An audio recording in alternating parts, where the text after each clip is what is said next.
Bakıda yağan növbəti yağış paytaxtın infrastruktur problemlərini bir daha üzə çıxardı. Şəhərin müxtəlif ərazilərində yollar su altında qaldı, nəqliyyatın hərəkəti iflic oldu, kanalizasiya sistemi isə yenə işləmədi. Sakinlər bildirir ki, hər dəfə eyni vəziyyət təkrarlanır.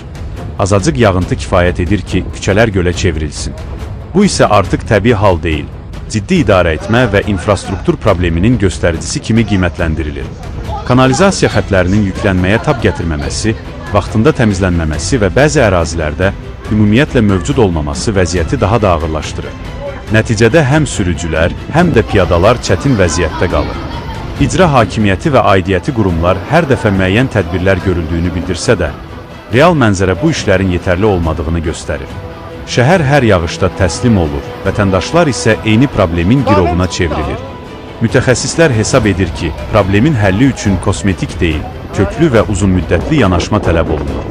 Əks halda Bakı hər yağışda eyni mənzərə ilə üz-üzə qalmağa davam edəcək.